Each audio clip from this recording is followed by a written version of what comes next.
In today's video, I will be going over pros and cons of every single GEO character that is currently playable in Genshin Impact. And remember, by saying their cons doesn't mean that I don't like the character. It's just usually the objective or maybe a little bit of subjective fact, and most characters have more pros than cons, which is always a good thing. I will also be making a lot more Genshin Impact related content, and I will be doing this video for every single element soon, so don't forget to subscribe so you don't miss out on those videos. And with all that being said, let's get into the video. Starting off with the GEO Archon, Zhongli. For his pros, I would say he can easily maintain his shield with 100% uptime since the cooldown is 12 seconds and shield lasts for 20 seconds. And he provides a comforting gameplay so you don't have to be frustrated if you're not good at dodging the upcoming attacks, and he's really cheap to build with easily manageable artifacts and using 3-star weapons such as Black Tassel to make him work perfectly, so you don't have to rely on gacha to get good weapons for him, which is always another good point. He provides interruption resistance, which in some cases helps a lot, especially for characters that need to be on the field to deal more damage, like Ganyu, Yoimiya, and Hu Tao. For his cons, I would have to say his personal damage is quite low and doesn't bring a lot of value for players that can react and dodge with the advantage of iframes, so basically not a great option for those players to bring Zhongli in most situations. And corrosion and a few other mechanics bypass his shield, and his pillar resonance pulses may interfere with elemental reaction focused teams, which can ruin your overall damage. All in all, these were minor cons for him, and he's a solid unit. Next one on the list, Mr. Imposter, Albedo. For his pros, I would say he's extremely easy to play since there's not a lot of learning curve and mechanics when it comes to this character, and his kit is quite simple.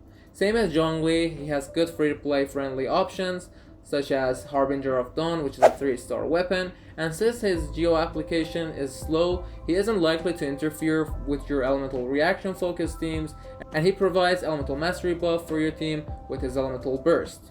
And his elemental skill deals off-field damage for 30 seconds, and the cooldown of his elemental skill is extremely short, being 4 seconds. For his cons, I would say somewhat tied to other GEO units to shine and do more personal damage, and takes time to generate particles, meaning he can't provide a lot of energy in a quick matter of time, and his best artifact set, Husk of Opulent Dream set, is resin inefficient if you're not building healers or any other GEO units. Other than that, there's not a lot of major cons for him, and he can be a fun character overall, and if you get the chance, you should definitely have Albedo. Next character on the list, Arataki Itto. And for his pros, I would say he uses support characters that usually aren't being used in other teams, especially in the Spiral Abyss, and being units like Gorou and albedo, so you can draft your Spiral Abyss team quite easily and don't have to make sacrifices by using Bennett or other characters that is needed in your second team. So he has personal good damage output as well compared to other C0 5-star characters, and can be a hyper carry unit and doesn't need to rely too much on too many different support characters, and he has a lot of interruption resistance during his charge attacks, which can help you a lot if you don't have Zhongli on your team to support him. His free-to-play option is easily accessible, being White Blind that you can craft from the beginning of the game, and is one of the best in slot 4-star options. For his cons, building teams around him is quite hard. If you want to benefit from his best support, Gorou, you also need to run a full GEO team, which there isn't that many reliable options for his support that are not 5-star limited characters like Albedo and Zhongli. If you're not using him with other GEO units, he needs a considerable amount of energy recharge that you should try and get up to 140% with his artifact substats. Again, same as Albedo, if you're not farming for other GEO units that scale off of defense or healer units, the domain for the best artifact set, Husk of Opulent Dream, is quiet, resin, inefficient. Our next character, Yunjin. For her pros, she has a decent elemental burst that can be as good as Bennett burst in some cases under optimal conditions. She needs low to mid investment, so not hard to build for free-to-play players, and works in both GEO and non-GEO teams, and does not rely heavily on constellations to be useful, although the constellations can help her to be better, but they're not really needed. For cons, I would say compared to other support characters, she does not provide anything more than extra damage numbers for normal attacks, which is not that useful for a lot of teams, and not a lot of good weapon options for her, and a lot of other units can replace her easily. Next character on the list is none other than Ningguang. She has high single target damage potential and is not reliant on reactions to do good damage consistently, and is able to deal damage at a significant range, and extremely versatile and has satisfying attack animations. And for cons, she is only good for single target DPS and can't really work well against a crowd of enemies, and constellations are needed and impactful for her damage output, and she requires relatively high investment to make her deal a good amount of damage, both artifact and weapon wise. Next is Gorou. For his pros, he's the only defense buffer in the game and absolutely unique as a character, and he is free to play friendly to build with low investment and very easy to learn and use, and provides decent energy regeneration for your team, which is always good.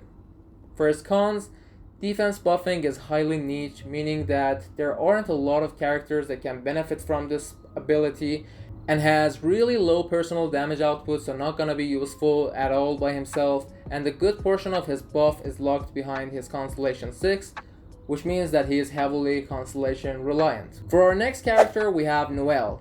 For her pros, her Elemental Burst has a wide range and satisfying to use attack.